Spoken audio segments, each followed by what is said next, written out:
Hello to all of you. आज हम कुछ क्वेश्चन के बारे में बात करेंगे और उसके साथ कुछ आपको एडिशनल इन्फॉर्मेशन बताएंगे। जैसे पहला क्वेश्चन है, what are the factor affecting the potential of a charge conductor and how potential को कौन कौन अफेक्ट करता है और कैसे करता है। तो आप जानते हैं, अगर कोई चीज़ फार्मूला हमें पता होना चाहिए, फार्मूले के साथ अगर कोई चीज़ डायरेक्टली है तो एक बढ़ेगी दूसरी भी बढ़ जाएगी, और अगर कोई चीज़ इन्वर्सली है तो एक बढ़ेगी तो दूसरी भी घट जाएगी। तो यहाँ पे लिखा हुआ है कि the factor affecting the potential of a charge conductor are, उसमें से पहला दिया गया। ये फार्मूला होता है, फार्मूला हमें पता होना चाहिए। फार्मूला होता है V इक्वल 1/4πε0 Q/R। तो amount on charge are conductor, तो यहाँ पे आपका V है और यहाँ पे आपका Q है, और दोनों डायरेक्टली रिलेट कर रहे हैं एक दूसरे से। V directly proportional Q।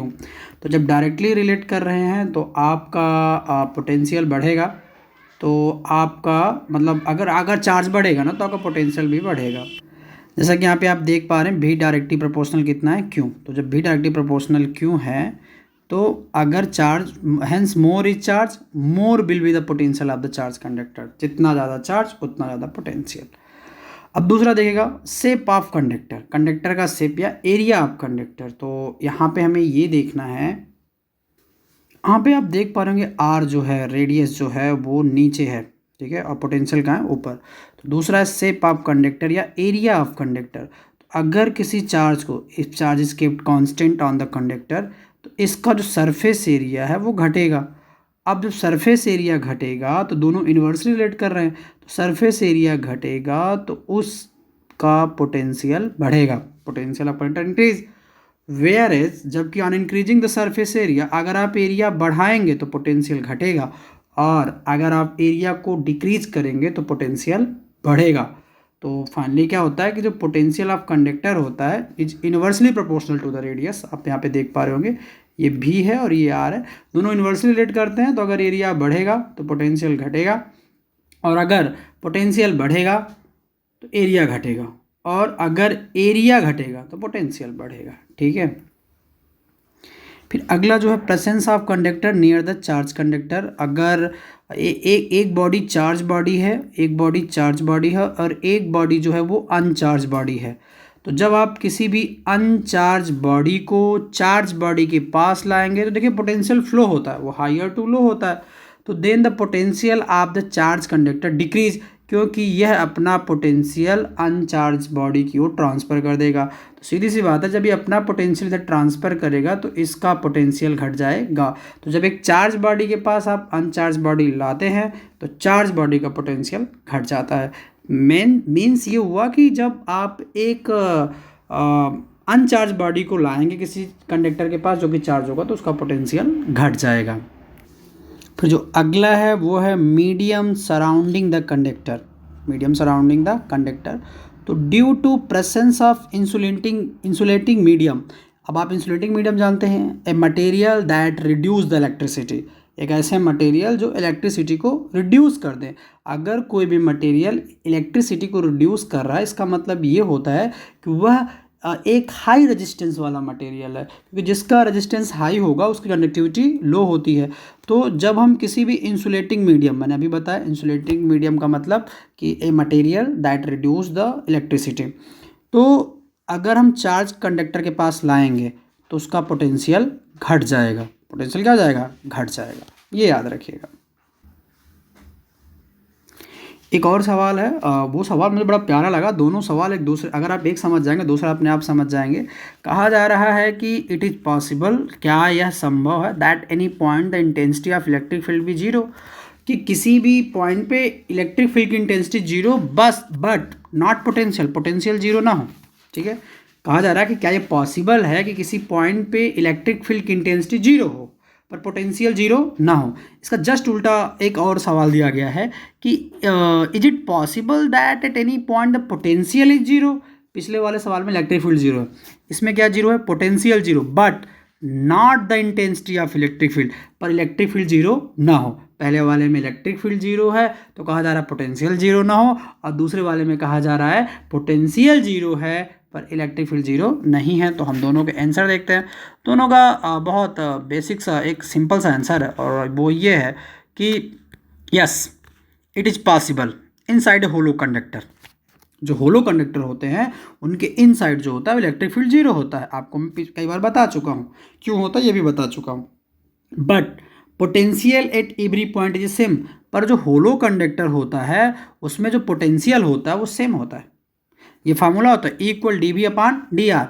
अगर भी कांस्टेंट है, भी क्या है कांस्टेंट, कांस्टेंट इसलिए है क्योंकि वो यूनिफॉर्मली है। एक होलो कंडक्टर के हर साइड पोटेंशियल इक्वल है, तो इस केस में आपका जो इलेक्ट्रिक फील्ड होता है वो जीरो होता है। ये हो गया पहले वाले सवाल का जवाब। दूसरा ये कह रहा कि क्या यह पॉसिबल है कि पोटेंशियल जीरो हो। क्या पॉसिबल है कि पोटेंशियल जीरो हो? बिल्कुल, ये भी पॉसिबल है। Yes it is possible. क्या होता है देखिए, एक होता है एक्जियल और एक होता है कोएक्सियल। एक्जियल पोजीशन पे इलेक्ट्रिक पोटेंशियल कितना होता है, कोएक्सियल में इलेक्ट्रिक पोटेंशियल कितना होता है।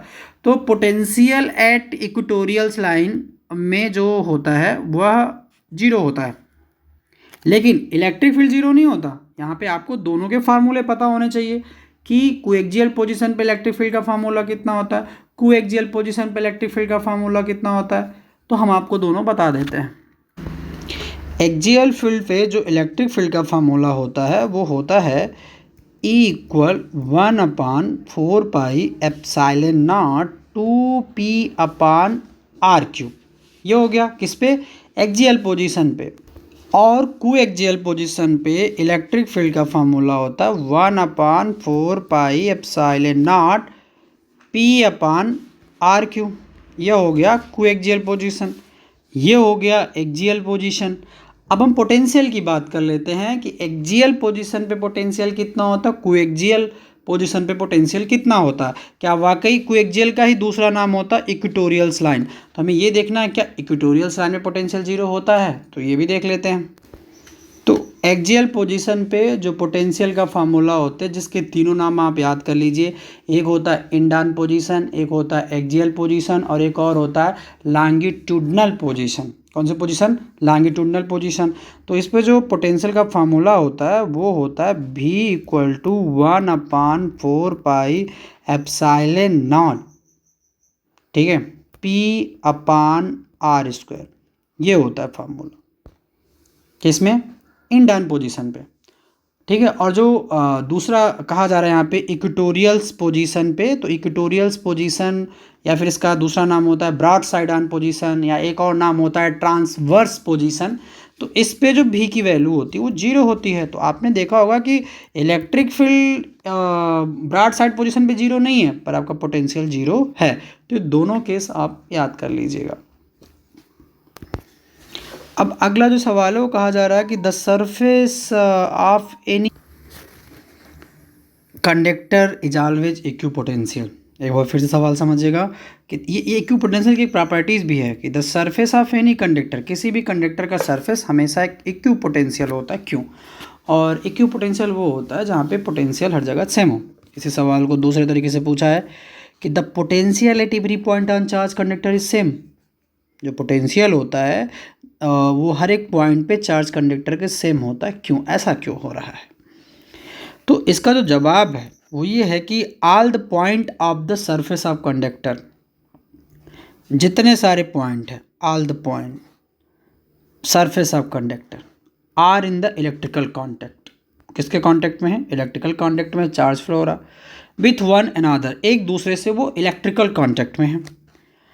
अगर पोटेंशियल इक्वल ना होगा, if the potential is not equal, तो उस केस में then the charge will flow from higher potential to lower potential, और तब तक होगा till the potential of both point on the surface become same. क्योंकि इलेक्ट्रोडायनेमिक्स रूल फॉलो करता है, जैसे पानी हमेशा हाई टू लो फ्लो होता है और तब तक फ्लो होता है जब तक इक्वल ना हो जाए।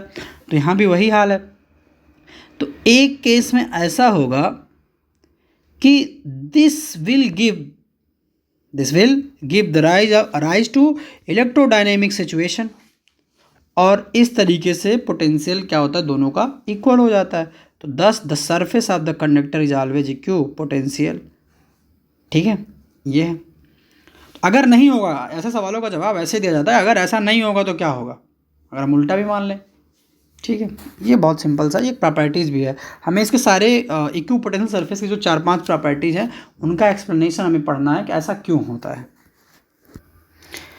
अगला जो क्वेश्चन है वो ये है कि can 1 coulomb charge be given to the sphere of radius 1 centimetre. एक स्फेयर है और उसकी रेडियस है 1 सेंटीमीटर, तो क्या हम उसको 1 कूलम चार्ज दे सकते हैं? तो आंसर है नो। चलिए देखते हैं क्यों। हम जानते हैं भी इक्वल कितना होता है 1/4πε0 Q/r। हमने माना चार्ज कितना है 1 कूलम, चार्ज 1 कूलम ले लिया। आर की वैल्यू भी हमने मान ली 1 सेंटीमीटर, 1 सेंटीमीटर को मीटर में बदल देंगे तो हो जाएगा 10⁻² मीटर, क्योंकि 1 मीटर में होता है 100 सेंटीमीटर। अब इसकी जो मैथमेटिकल वैल्यू होती है वो होती है भी की 1/4πε0 की जो मैथमेटिकल वैल्यू होती है वो होती है 9 × 10⁹। तो हम सबकी वैल्यू रख देंगे। इतने पे हम रख रहे हैं क्या 9 × 10⁹। क्यू की जगह पे क्या रख रहे हैं, क्यू इक्वल 1c है तो 1 रख दिए। आर की जगह पे क्या रख रहे हैं 10⁻²। अब ये 9 है और ये 10⁻² है और ऊपर है 10⁻9। तो जब ये ऊपर चला जाएगा तो ये माइनस है तो प्लस हो जाएगा। जब ये ऊपर चला जाएगा तो क्या हो जाएगा 10⁻² जो है तो ये 10⁻² में और 10⁻9 जुड़ जाएगा, क्योंकि बेस सेम होता है तो पावर जुड़ जाती हैं। तो 9 में 2 ऐड हो जाएगा तो कितना आ जाएगा, टोटली 11 आ जाएगा। तो आंसर कितना आ गया 9 × 10⁻11। ठीक है, तो इस केस में अगर आप 1 कूलम चार्ज दे रहे हैं किसी भी स्फेयर को जिसकी रेडियस 1 सेंटीमीटर है, तो उस केस में उसमें जो पोटेंशियल होगा वो कितना होगा 9 × 10⁻11। तो क्या हम ऐसा कर सकते हैं? नहीं कर सकते, है ना। बस तो ये था ओवरऑल। ऐसे ही तो यहाँ पे लिखा हुआ है कि this value of potential is greater than the barrier potential of air. ये जो वैल्यू आई है वह ज़्यादा है ना एयर के बैरियर पोटेंशियल से। Therefore 1 coulomb charge can not be given to the sphere of radius of 1 centimetre. तो हम इतना उसको 1 कूलम चार्ज किसी 1 सेंटीमीटर रेडियस वाले स्फीयर को नहीं दे सकते हैं। ठीक है, ये सिंपल सा है।